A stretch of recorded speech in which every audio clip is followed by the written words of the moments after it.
This is the Detroit Sports Podcast Network.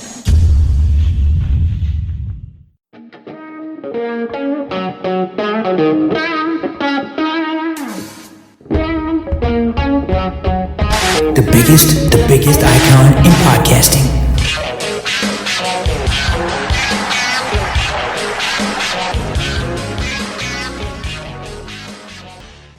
Good afternoon, everybody. Welcome to DocNJock. I am the Doc, John Macaroon. Joining me, my cousin Adam, the Jock Strozinski, here today to recap all the things that happened in Red Wings land. Boy, was it exciting. Man, when you give Steve Yzerman, the general manager of the Detroit Red Wings, you give him some cash, some cap space, and a list of players that he can shop from, I think it's great that we're recording this on Thursday, the day after a great day for the Red Wings, because I think it signaled to everybody, because by and large, 90% of people have approved of the 8-9 moves that Steve Yzerman, the captain, made in free agency. So we're here today. Adam, I know, paid strong attention to the names that were brought on. The team's better. So we will debate what moves were made, what contracts were given out. Can't wait to talk about it. And then we have to kind of peek at the other teams. Today is more Red Wings heavy, more Red Wings focused hockey finally when there's free agency and there's good news. We really want to hit that strong. But we'll talk about Ivey with the Pistons getting hurt, unfortunately ending his summer league, and we'll finish with the disaster that is the Detroit Tigers, who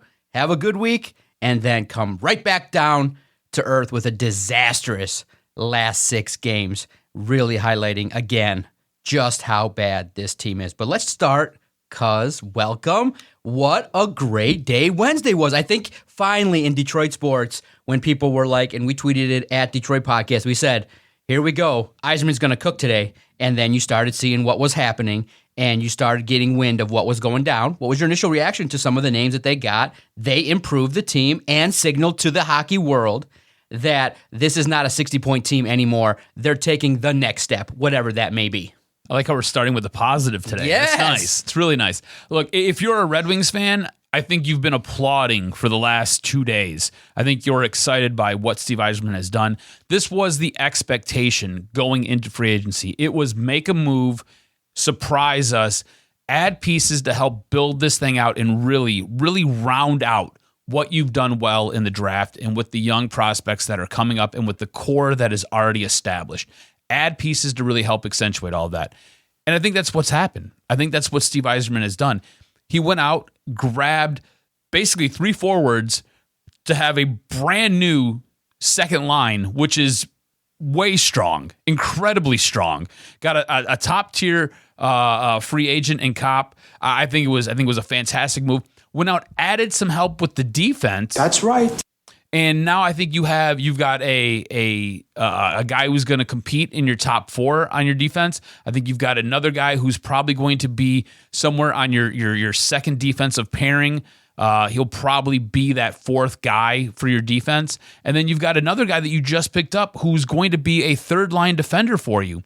So he went out and he really added a lot of value, added a lot of pieces to this team, and I think it's much stronger. I think the low-key sneaky move that he signed or made was signing David Perron. I think the David Perron 2-year deal, David Perron's a really, really good winger. The guy's damn near a point-a-game guy, and he just seems to score, just seems to produce. You remember how, and this is, Red Wing fans are going to maybe have some nightmares here, but remember how Marian Hossa just kind of seemed like he would just produce? I'm not comparing David Perron to Marian Hossa, but he would just produce, just put up numbers.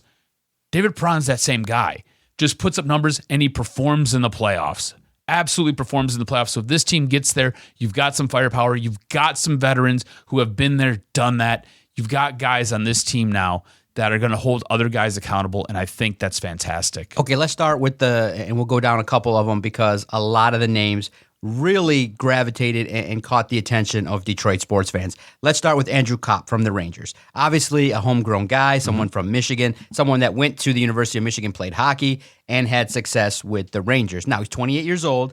Now, he's not arguably the top-end dude. He's not the guy that was marquee, but was featured on a team that made a playoff run. And this is an individual that can get out and handle business, and I think his physicality, you kind of got a sense with Yzerman in regards to what he wanted to do. He wanted to shore up the defense, which was atrocious last year by the defensemen that were signed. But Kopp can come in.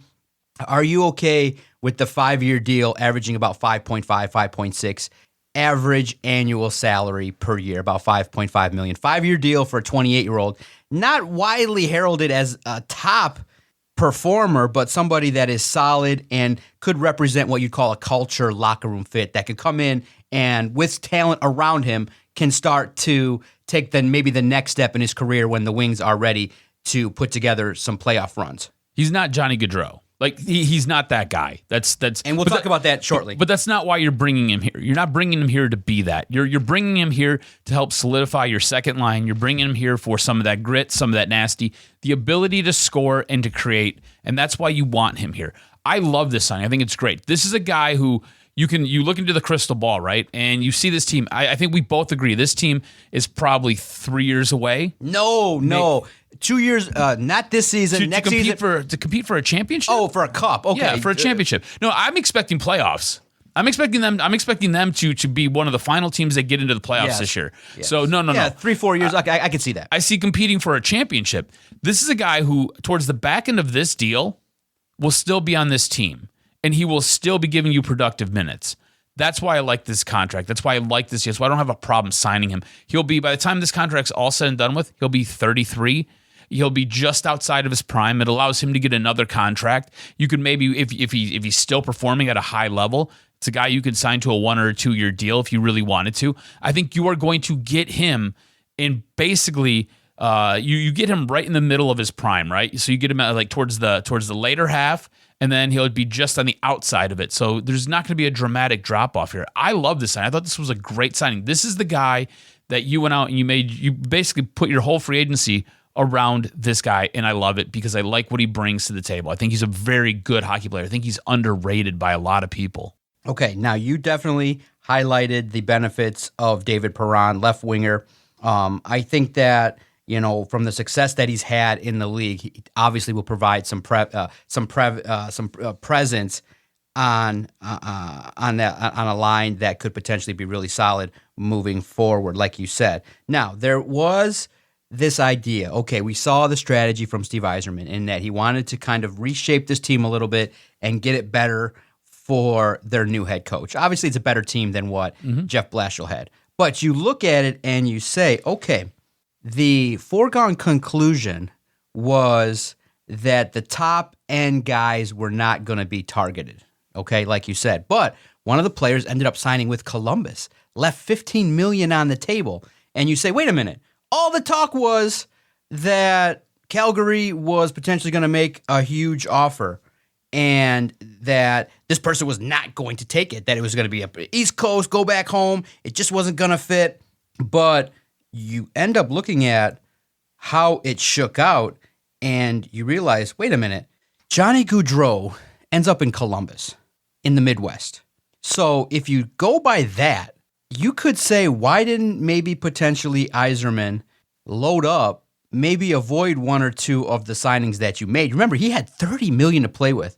He could have spent 20 to 25 of it, and you could have spent, based on the deal that Gaudreau got. He left money on the table. He didn't max out. So Johnny Gaudreau ends up with Columbus.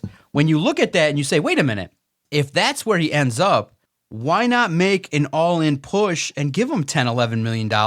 And then you could avoid just a couple of the players that maybe some of the fans weren't happy with. And we'll talk about Sherratt and was that move that was made to give him a 4-year deal averaging $4.75 million. Could you have cut that out? Could you have cut out Mata or somebody else in order to make a push for a guy? I mean, for those that would argue, well, would that upset the apple cart? Would that upset Larkin? I would be okay if you said, I'm going to flip this team upside down and make a statement. If you get Johnny Gaudreau, Kopp, a top-end defenseman, and you bring in some young cats, I'm okay if you say, look, we're going to trade Dylan Larkin for a draft pick. I would do it. I know you love the idea of Larkin, Raymond, and Bertuzzi and this top line, but if Goudreau, that's the thing I say. I still obviously don't discount this. I still love what Yzerman did. But if you want to nitpick, and I hinted at it on our Twitter page at Detroit Podcast, it seems like Detroit has become the land of tier 2 and tier 3 free agents. You had a chance maybe to muscle up a little bit and get the guy that I think would have maybe sent the signal, we're taking a much larger step than what they're taking. Did they make a misstep not landing Goudreau, the arguably number 1 or number 2 overall guy that was available, especially with what he got? When you look at the deal, you go, wait a minute, he left that much money. He wanted to get out. He obviously was willing to maybe entertain the idea of going to a team not in his hometown. He ends up in Columbus. How does Columbus beat out the Red Wings when you look at a landing spot in hockey? How does Goudreau end up in a shitty-ass NHL market like Columbus as opposed to taking a call from Yzerman and figuring it out? I think there maybe is something to it there that you maybe said, whoa, maybe the initial plan was to kind of take a modicum step forward from gear 2 to gear 3, but you might have been able to get to gear 4 with Goudreau. I think, arguably, so he was the guy this year, right? Mm-hmm. He was the dude. He obviously didn't want to be in Calgary because Calgary offered him more money. They offered him a longer contract, a bigger contract.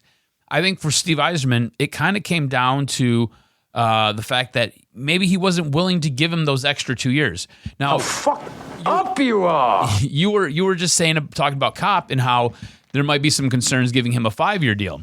Goudreau gets a 7-year deal. They're both 28. So now you're looking at giving him, and you're giving him a max contract. You're giving him damn near $10 million a season.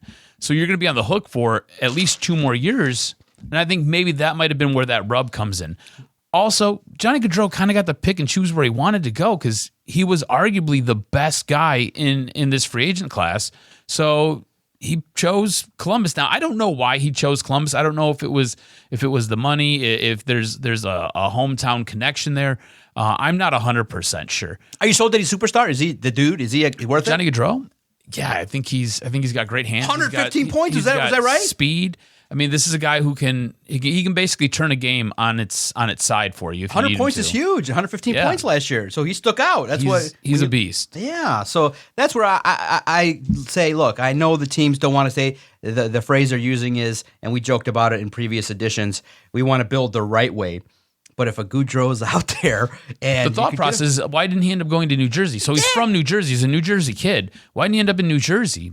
Obviously, like they were in the hunt for him and in the mix. Same thing with Philadelphia. They were in the mix for him too. Why didn't he end up going there?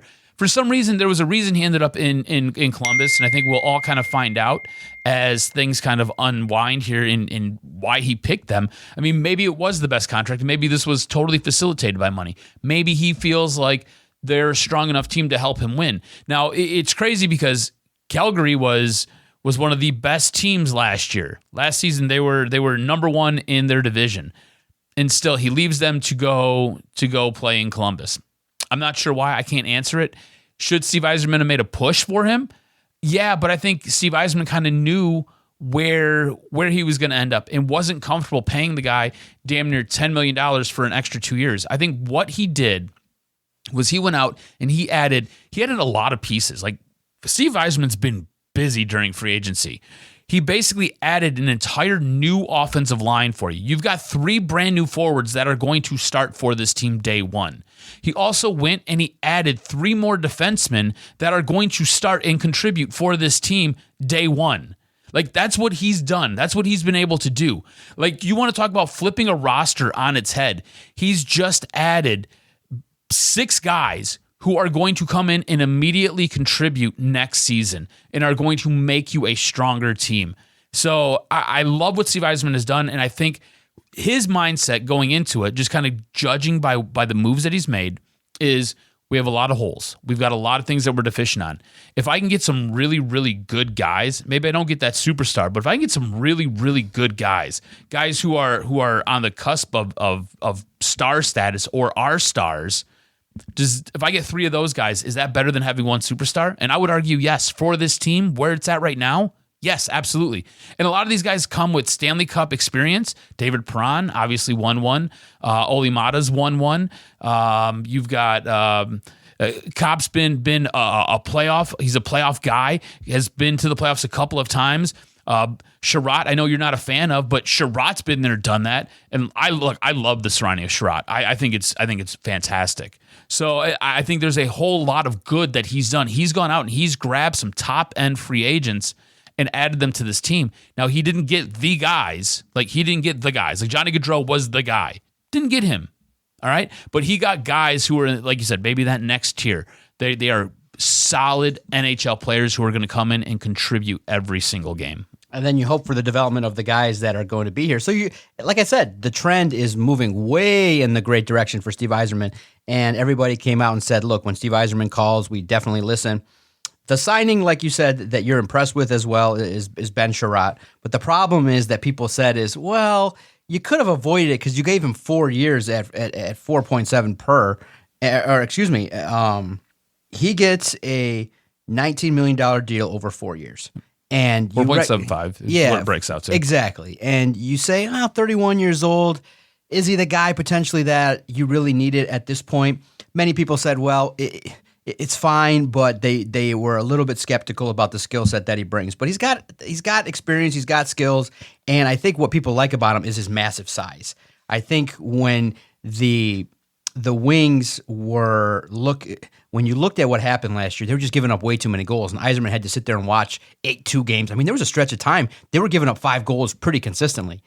And so he went out and got a goaltender, went out and shored up the defense, and picked up some players that I think could come in here and help. So you saw a strategy, and now we'll see. I think it's a better team. I think it's a team that's on the cusp. If they can improve the defense, be a little bit tougher, be a little bit grittier, I'm impressed with a lot of the moves that were made. And at least you say, okay, the signal has been sent that, okay, money was available, and he picked up a plethora of guys that he thinks will fit with what the new culture is going to be. So I think it was all around an A free agency period. Even the guy that they picked up today for $850,000. Fine, role player, very much in line with what the Wings are trying to do. And I looked at everything that went on, and I said, okay, there's a clear-cut path. Steve Yzerman has the ultimate respect of everybody in the organization, in the hockey world. Everybody, by and large, said, oh, my God, this is amazing. Copp's coming home. We've improved the defense. You have opportunities to see. People are getting excited over seeing Edvinsson.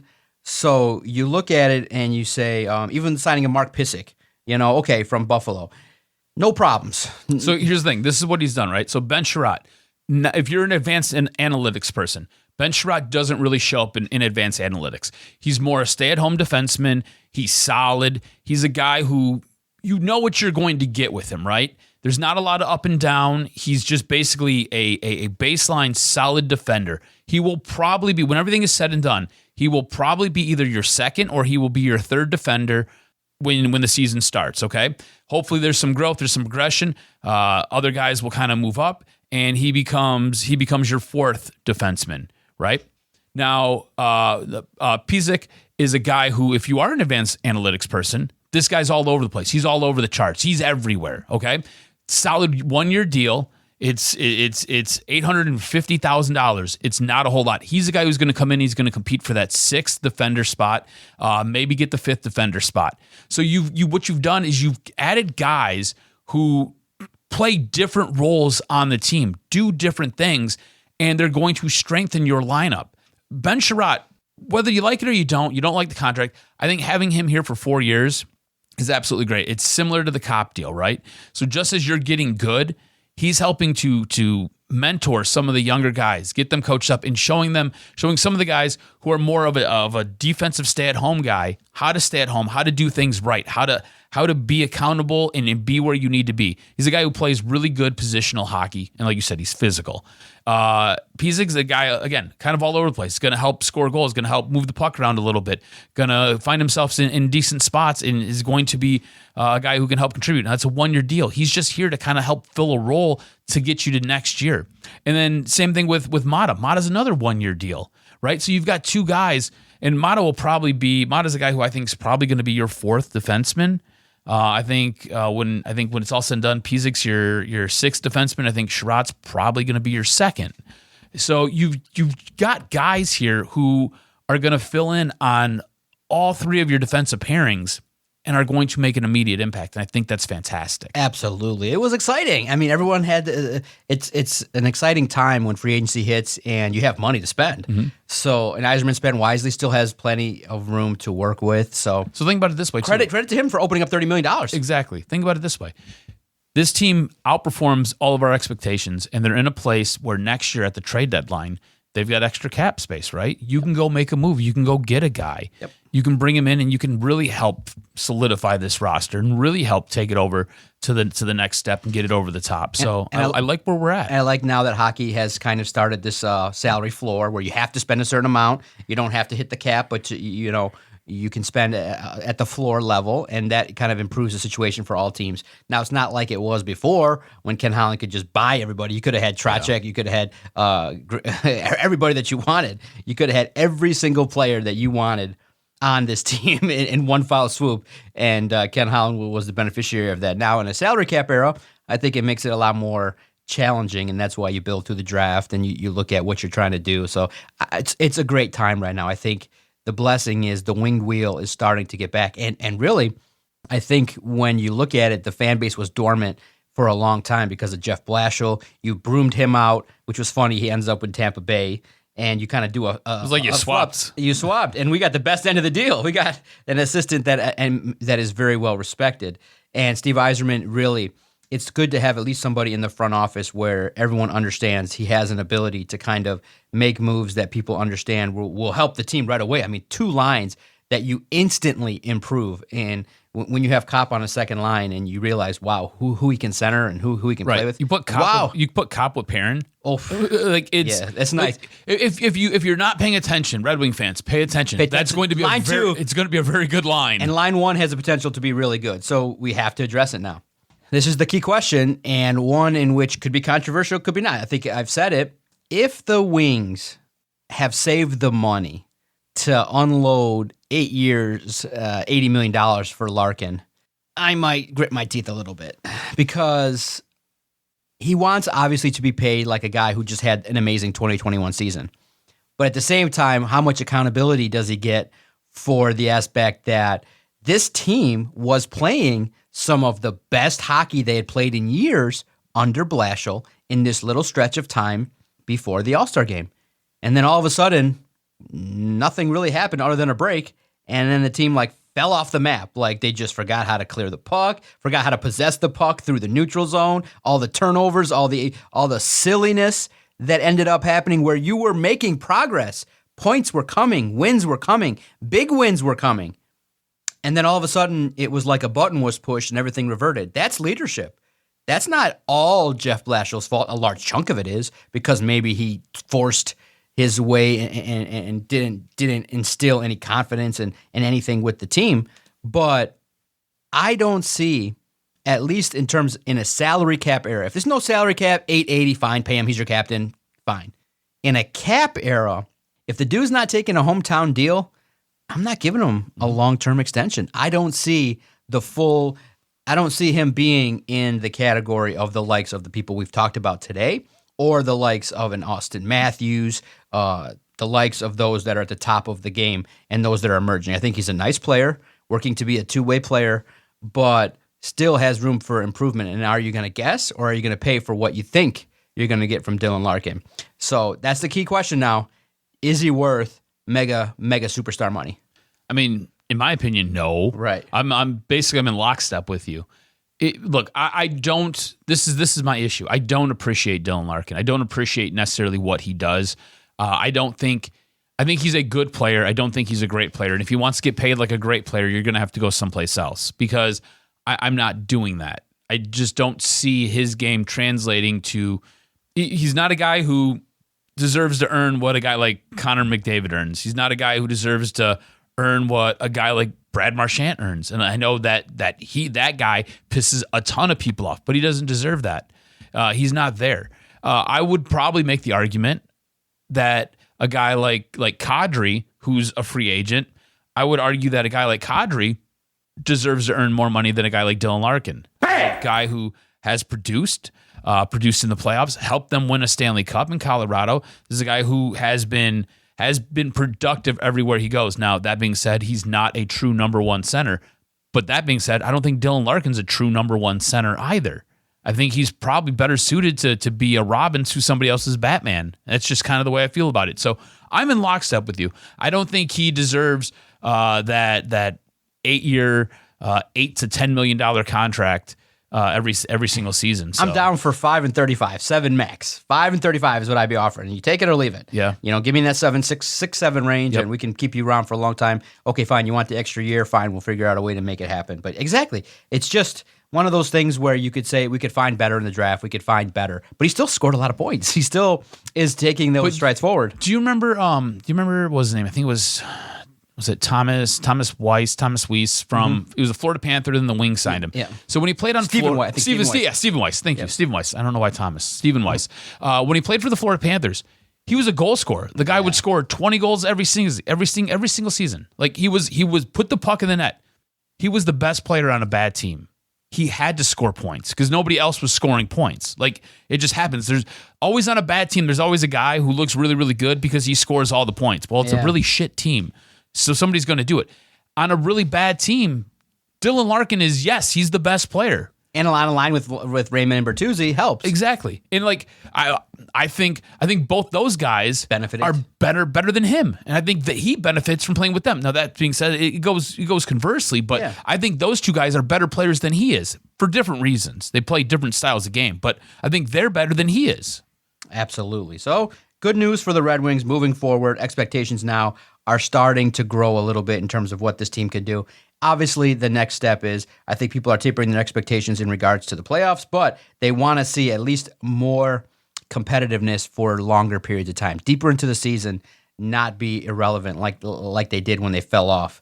And boy, can Steve Yzerman really, and what he can do quickly, boy, man, was it exciting. And it's similar with the Pistons. It was great over the last week. I did stay up last Thursday, hanging out, watching the Summer League. And then, unfortunately, in the second appearance, Ivey gets hurt. And you're like, oh, that's one of those bad ones where you jump up full extension on the jump shot, and he lands on the dude's ankle. That's my biggest fear. In essence, I'm an athlete. I'm a pure athlete in all my glory. I would like to run. I'd like to hoop. But that's my biggest fear, is that it plays in your mind all the time. As many times as I've seen that particular injury, I know that one's coming for me. That one has my name on it, where you jump up, you're doing something indescript. Because think about it, all the times you jump, just one time you land on your foot wrong, and your ankle goes bloop, and you're like, oh, I saw it. I'm like, oh, because that's your worst nightmare, because it hurts. I know that feeling, having played tennis, having played other sports and things like that. You know that feeling when you roll your ankle. I thank God now I'm going left, right, and it's full range of motion, no pain. Oh my God, that sucked. He gets shut down, but at least we got a chance to see the emergence of Sadiq Bey, Isaiah Livers. You get to see some of the young cats, but it kind of took the luster off because there was a growing real sentiment that, hey, this Summer League was looking kind of nice with the Pistons and their young cats, but the Ivey injury kind of put a little damper in the Summer League for the Pistons. I mean, it totally sucks, right? Yeah. Because it's like the Detroit curse. Yeah. We talk about it all the time. This is a guy who he looked a little bit out of place his first game. Second game, I think he played 5 minutes, had 11 points in 5 minutes. Just give him the ball and let him do his thing. Get out of the way. And next thing you know, hurts his ankle. Totally sucks. Fucking shit. Yes, it is fucking shit. It totally sucks, right? But I don't think you have anything to worry about. I think it's going to be okay. I think you got to see a really short, brief stint of what he can do. Little taste. This is going to be one of those things where he's probably going to have to learn during the regular season, which totally sucks. Maybe a little bit during the preseason, really kind of get his feet underneath him. But all that being said, I think if you're a Pistons fan, the future looks so bright right now. Like, Troy Weaver has done a crazy good job. Has done an incredible job. I mean, Cade was almost a no-brainer last year, and he is your team. That is the guy who you're building your team around. You add in Jaden Ivey, he looks like a stud. You've got other guys from previous drafts that are going to come in and help contribute. A guy like Sadiq Bey. I think this team is poised to make a big push next season. I think this team is going to be much more fun to watch offensively, and I think defensively they are going to be a much more sound team. I think it's going to be one of those things where they're going to be in the conversation when the playoffs roll around. I don't think they're there yet, right? In the mix, in the graphic. Exactly. They're in on the mix. They're on the graphic.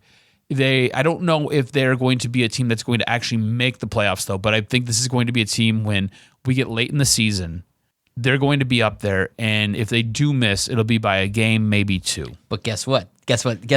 Where one door closes, another opens, and boy, has one player really stood out in the Summer League, especially on the Pistons roster, and that's Duren. Yeah. Oh, my God. You got to remember now. He might be more physically ready than just about anybody else. Absolutely. And it was nice, at least, I know it's the Knicks, at least one organization was in love with Jalen Duren, and it was pretty good. I think that the opportunity to come in and see what he's about, boy, Jaden Ivey, Jalen Duren, what a pair in the first round that you look at and you say, whoa, this dude was getting comparisons in the first game to Sean Kemp, and you saw the first play of Summer League was Ivy tossing it to Duren, and it was a dunk, and you see his athleticism, and you say, okay, only at 18, these guys are only going to get better, get bigger and stronger and faster. You're like, oh my God, this could be very, very much a situation in which you've got somebody that can anchor your offense for a little bit, can be a focal point with this physicality, and you're like, wait a minute, this is nice. I think that there's an opportunity here for the Pistons. Not this year. I think it's a young team, man. 22 teams that are averaging the age of between 22 and 25 typically don't make a lot of noise. You need 2 more years of development, and then you need that one guy, that go-to gunner like a Steph Curry, that you can give the ball to when you say, boom, give us 25 when we need it. It's great. It's moving forward. People are happy. It does stink that Ivy, gets hurt in Game 2 of the Summer League. And then, of course, the Pistons fall to the Pacers. But you have opportunities to see others. Beef Stew, Sadiq Bey, Isaiah Livers. You're having opportunities for a bunch of young cats. And you had an opportunity at least to see Killian Hayes a little bit. People think that he's better. I just don't think that he needs – I just simply will struggle to believe that he will ever live up to being drafted number 7. What if he's your 6th man? Yeah, that'd be great. But again, does that live up to the hype for you? It's disappointing because you could have had other players that were better sooner. So it's a mistake pick. It's an early, But listen, in the NBA draft, you're not going to hit on a lot. Troy Weaver getting settled in, saw something.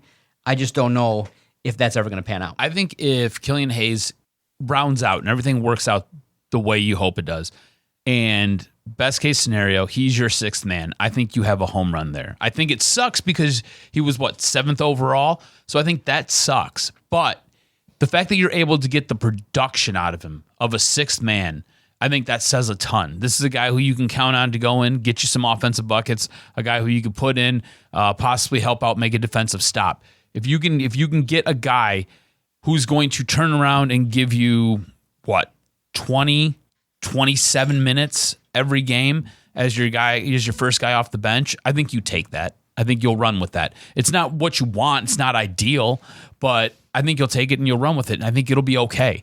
I think you have enough talent on this team, or it looks like you have enough talent on this team, the way things are building, that it's going to be something to contend with in the very near future. I think you'll be okay with that. I think we got a great question here, too, that people are going to really gravitate towards. So now you've seen two free agent periods, 2 drafts. We know the Tigers are probably very far away from the postseason. Lions, they're in the mix. It's always a situation, but I think 2 teams that are rebuilding in a similar fashion. Red Wings and Pistons, one led by Troy Weaver in the NBA team, but one led by Steve Yzerman, a Hall of Fame surefire player in the National Hockey League, and an executive who probably is going to have a lot of success. And we already got 2 responses, and they're split. So I asked on Twitter at Detroit Podcast, Red Wings or Pistons? Who gets into the postseason first? Leak313 says Pistons, and Jacob Schumacher, regular fan, regular listener, says Wings, but the Pistons are damn close too. If I had to say, hey, okay, bullet to your head, what's going on? Gun to your head, you got to pick. Red Wings or Pistons, who gets into the postseason first? But if you asked me, I think 2023 could provide a year where both make it in the same year. The odds are high, 70%. They both make it that year. I think not this year, next year, they both make it. I think if you have to pick one, I think it'll be the Pistons before the Wings. Oh, And it's just because it's just kind of the way hockey goes. Toronto. And look, you need less players in the NBA, right? You need less guys to make a major impact. You can get away with one, maybe two guys carrying a team for long stretches in the NBA.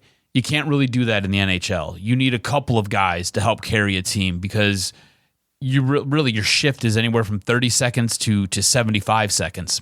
You're on and then you're off. So it's a lot of time where the game's going on where you're not out there. So it becomes a little bit hard to take over a game as one person. So I would go Pistons over Wings. I think it's a great question, though. Yeah, it's going to be great to see where these rebuilds eventually end up. Who's the team that's going to break through? Who's getting to the postseason? Well, we know one team is not getting to the postseason. We got to spend our last 10 minutes talking about the team that plays at Comerica Park. How on earth do you follow a 6-game winning streak with the week that they just had facing off against the Kansas City Chiefs? Royals. The Kansas City Royals. I've watched a lot of bad baseball in my life, and you looked at what they did against the Royals. Fine, I understand it's a bad team, but why am I consistently seeing errors from Jonathan Scope? I'm seeing Grossman for the first time in like 5 years gets an error. You're seeing stuff that's unusual in terms of the game. Javi Baez hits a ball and then stares at it and could have had a triple. I don't like. It's not about, okay, we understand this is a talentless and a shitty baseball team, but I don't like when the effort and the mental part of the game has been diminished as well. I mean, Javi Baez standing there just like, why are you admiring a baseball? It should be contact run. You're on a shitty baseball team, and the things you can control are your effort, your attention to detail. And from the start, remember the game in which they threw the ball, the catcher throws the ball against Minnesota? That should have been the sign that something's fucking wrong with this team. There's some weird chemistry going on. There's a lack of attention to detail. And I don't know if AJ Hinch is just one of those kind of managers that's just like, watches it, and then later on in the, a day or two later, we'll have a player come in and just be like, look, don't do that. You gotta kind of be a little bit like, when you see this, nip that shit in the bud. If you're not going to be a good team, fine, but not being fundamentally sound, not being able to mentally put it together, it's like a different player every game. Like one game it's Scope, one game it's Baez, one game it's Willie Castro, the next game it's Candelario throwing it all over the place. What is going on with the Tigers? Because you would not expect, after a series of really good play, 6-game winning streak, to follow it up with the Royal Series where you play a team that really is kind of on par with you or less than, and to play so bad. Yep. It was really disappointing because we all saw the video where it was like 6-game winning streak. Let's shave Ramon Santiago's head. There was a vibe. They were jamming. The Hispanic music was jamming. We were flowing. It was feeling good. I even tweeted out to the Tigers manager. I said, hey, will AJ do it if we get to 10? And then they lost the next game. So the DSP curse lives. But that's not in sports momentum. I guess it's the sign of a bad team. But they swung one way, but they just weren't able to at least keep it at a 500 level. Everything you said, everything you mentioned, those are mental and effort errors. Is exactly what those are. And you're right. If you're going to be a bad team, it's fine to be a bad team. But when you're making mental and you're making effort errors and you're just not showing it on the field, that's when it becomes a problem. That's when you get upset. That's when you get pissed. And that's when you start questioning what the hell is actually going on. And you're right. That's when AJ Hinch has to step in and hold these guys accountable. And if you have to go to the media, I know it's not the thing to do, right? Like, you, as a manager, you don't ever want to do that. You don't ever want to call a guy out publicly. You'd much rather do it privately, have the conversation, have the discourse, and just keep things moving. You don't ever want to basically belittle or berate somebody and really bring them down. You much prefer just having a man-to-man conversation. Be like, hey, this is what we expect. What's going on? You're not meeting it. And at a certain point, sometimes that just doesn't work. Like, it just doesn't. Like, you sometimes have to go all Jim Leland. You have to go cranky old man who's your manager and who's willing to flip over a catering table and basically smoke a cigarette and tell you that we're just not going to accept this. And there are times where it just has to get done because you have to prove a point. You have to show who's basically wearing the pants here. Like, I'm the manager. This all falls on me. You guys got to pick it up because I'm trying to protect you guys and you're just not doing your job. And when they stop doing their job, that's when you got to call them out. effort and mental mistakes are some of the most frustrating because they're the things that you can totally avoid, right? Effort is just you showing up and giving your 100%. That's what it is. That's all effort is. It's you see a ball that's going by you roll to your right, you dive and you make the catch, or you stop the ball from getting out of the infield. That's effort. That's all that is. It's nothing more. There's a high fly ball, and instead of just kind of watching it or just being like, I'm not going to make that, you actually run to the ball and you try to make the catch. That's simple effort. Mental mistakes, right? You make the catch in the outfield, and you got a guy tagging up and he's going to second. Instead, you end up throwing it to the third baseman or to the shortstop. Why not? There's a play to be had at second. Get it to second. What's going on? It's hitting your cutoff guys when you have to hit your cutoff guys. It's doing dumb things. It's not doing the right thing. It's doing dumb things. And those things are totally unacceptable. It's actually crazy because people will say, and I give credit to those that are doing the content for the Tigers every game because, you can watch one game a series and get a glimpse of what's going on. But for me, a Detroit sports diehard, I am solely watching for the train wreck. Isn't it crazy in that I can't turn it off? I am simply watching to see who is going to fuck up, who's going to make the mistake next. And it's crazy because you look at it and you say nobody in their right mind would have thought that you would, in a crunch situation, be calling upon these pitchers that you're calling upon. Mm-hmm. You know what I mean? You're down in the depths here. It's nice to see Akil Baddoo back, getting some hits. He's not the savior, but bottom line, there's a couple of things that are really weird here, and I'm not sure exactly how it's going. Spencer Torkelson, by metrics, is among the worst, not rookies, the worst players in the league. In terms of WAR, in terms of batting average, in terms of whiff, in terms of every statistical category. Yeah, great, he's a glove that can snag some balls, but that's nowhere near why you have that caliber of player on your team. He needs to mash the hell out of the baseball. And it stinks because you juxtapose that to Riley Green. The fucker's on base every game. So now you're like, shit, I'm not holding up my own. It's fine. This is a first-year player, and he has notoriously struggled along the way. But in baseball circles, typically when this shit happens, the dude gets sent down. Akil Baddoo gets sent down. You had the likes of Max Scherzer get sent down to work on stuff. I'm not seeing the reasoning when game after game, strikeouts, bad play, not good performances, not having the productivity that you would expect from somebody drafted that high. This has to be shattering and crushing for him.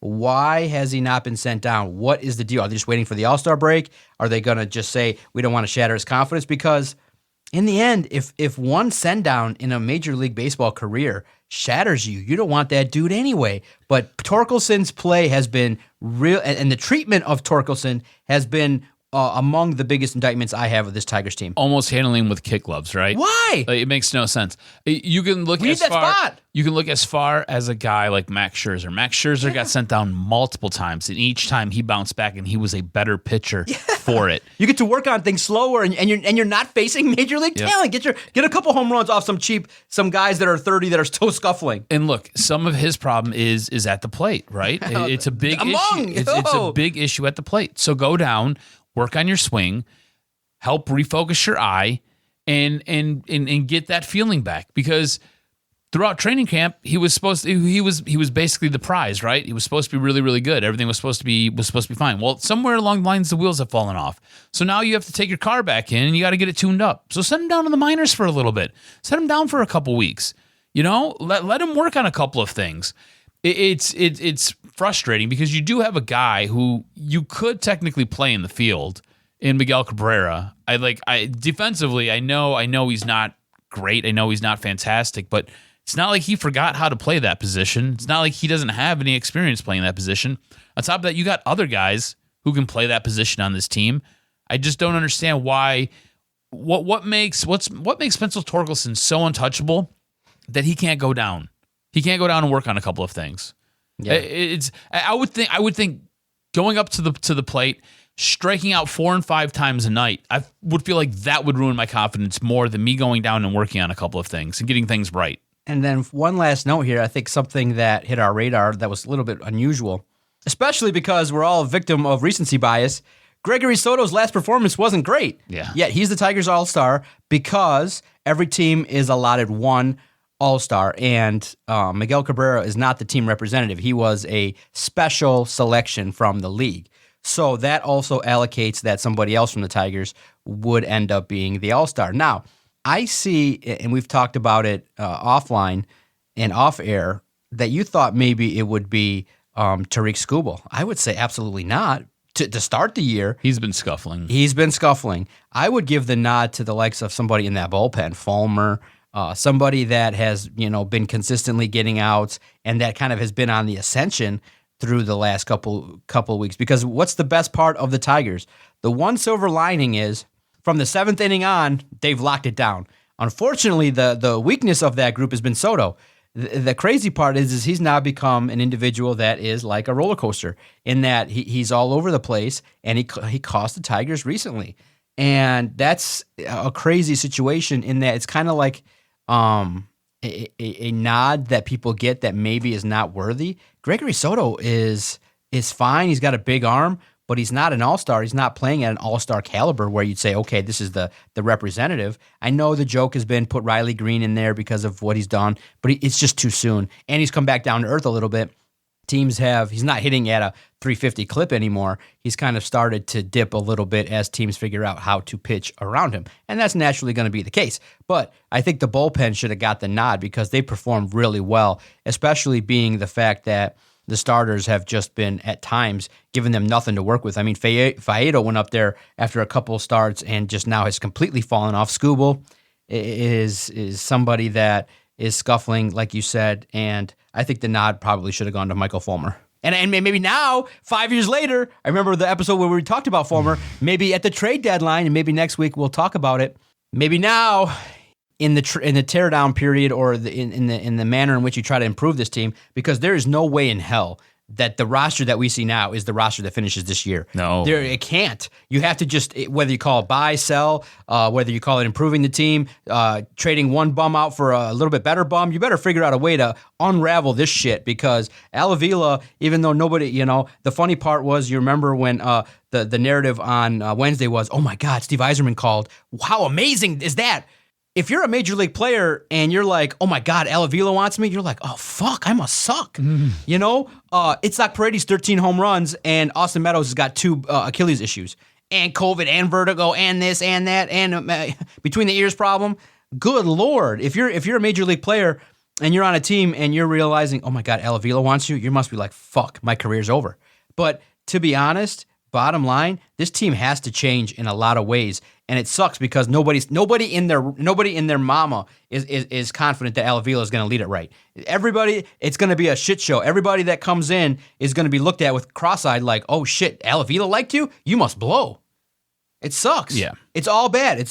We spent 13 minutes recapping every complaint that we've had about this team, and there's still another hour and a half we could do about the mismanagement, the poor trades. AJ Hinch hasn't been as stellar, and you recognize this is a team that is probably destined to win 70 games, 70, 92.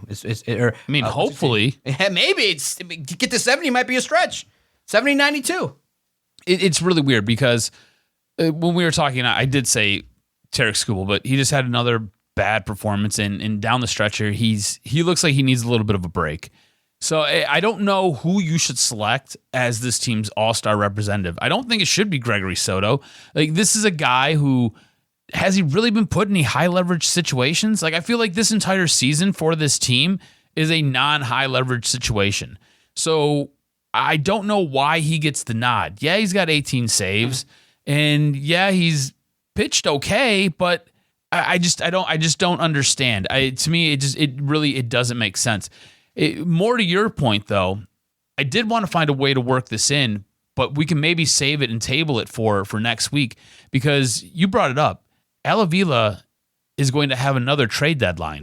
Al Avila is again going to have the ability to move guys and try to make this team better. And a guy like Gregory Soto, a guy like Michael Fulmer, those guys are going to be on that list to move. And those are guys who are going to be possible trade commodities And I have zero confidence in him getting any of this right. None.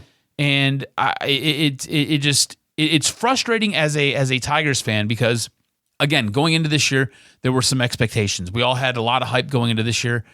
And then very soon the wheels fell off. And then there were no changes made. And then you have a owner come out and say, no, I really like the job that we're doing. I think we're doing a good job.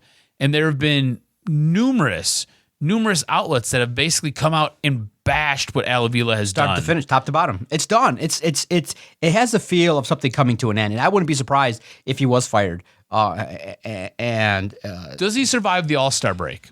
It's tough, man. You're hearing whispers, but I think he does because of the fact that excuses, man. Is it his fault that all 5 starters bombed out? He's on the hook for Eduardo Rodriguez, but the other guys, Casey Mize, that's not his fault. The other guys that get hurt, Manning. Now, it stinks because how much of an impact. And I think you and I both hit the nail on the head when we talked about it. I think Chris Ilitch is just like, I got a guy that's a yes man. He's taken all the hits for me. I've been cheap, and he's been the one taking all the bullets. So let's just keep it going. Why am I going to pay him and somebody else who may because the next person is going to be reaching in his wallet. So I think this is a cheaper option. This is a yes man, and Al Avila is just put in the worst position because his job is to take the bullets for Chris Ilitch. That's his job. It's not all Al's fault because if you probably gave him another round of $100 million to go spend it. How is it his fault when the number 2 guy was Baez and the number 1 guy is Carlos Correa? If he had $300 million, you don't think Correa's on the Tigers? That's not on him. I almost am certain that his board said Correa, Baez. Yeah. And he got stuck. And unfortunately, not to make excuses for Al Avila because he's had his share of misses, but at the same time, he did put together the roster a little bit that kind of started to take shape last year. But I think that he's kind of been exposed because he's been handcuffed in terms of his spending. If he had just a little bit more resources and an owner that was a little bit more supportive, I think he could get the team at least into the playoffs. But this working relationship is terrible. But you can say that, and that might be the case. But at the same point, he's also the guy who traded away a guy like JD Martinez. He's also a guy who traded away Isaac Paredes, who's now tearing it up. He's also a guy who traded away Justin Verlander. And you don't really have a whole lot to show from these things. But that's bad luck because Riley Green got hurt. That was never going to be the case. Paredes, the problem that the organization had was they said that he had no pathway. So how the hell on your depth chart do you have Jamer Candelario above Isaac Paredes? Why couldn't you unlock because that power? Because he hit a bunch of triples. Yeah, exactly. That's what they'll tell you. Yeah, exactly. So I look at it like it's a bad marriage, and the inner workings of it can be debated back and forth. I think Avila is a respected executive, but for this situation, this is sports. You don't get 15 years to put together a team. You get 5. And this situation is the culmination of the effort that you did. And unfortunately, you're on the hook when you draft all these pitchers and they're all gone. So yes, even though in the grand scheme of things, Turnbull, Mize, Manning, Faedo, all of them have not reached anywhere near the potential.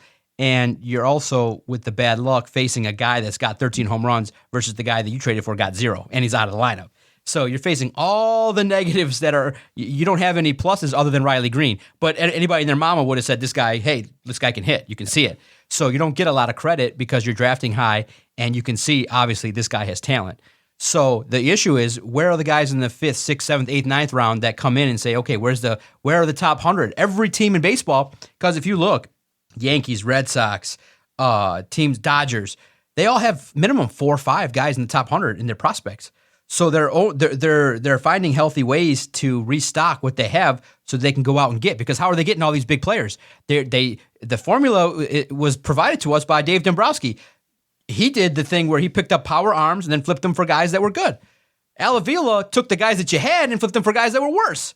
And that's just going to be a terrible formula. So it's all broken down. We've talked about it ad nauseum on the podcast. Everybody's looked at it. The Tigers are in a situation where they are now about to detonate. And let's see how bad this season ends up, and let's see if major shakeups do end up taking place. But yeah, luckily last series against the Indians, or the Guardians per se, and now you get to the All-Star break and we'll see. Yeah, we have to break it down. In coming episodes, we'll look at why is Al Avila in charge of trying to put this back together when he detonated it and might have left nothing there to even come back from. Make sure, everybody, thank you, our hour has come to an end.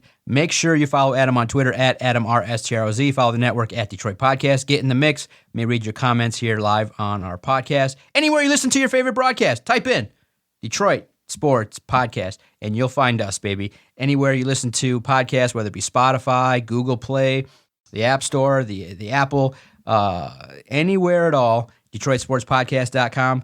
Anywhere at all, you type subscribe, and then our content will find you. And we're pumping out great content with the Michigan Podcast, Fan Report, DocNJock Wrestling, Open Mic Night, Fan Report, all good content coming at you each and every week here on the Detroit Sports Podcast Network, baby. It's good to talk some positivity, my man. Let's get it. Let's get after it this week. Let's get after it, guys. Good times ahead, at least for the Pistons and Wings. Let's ride this wave of positivity. See everybody next time.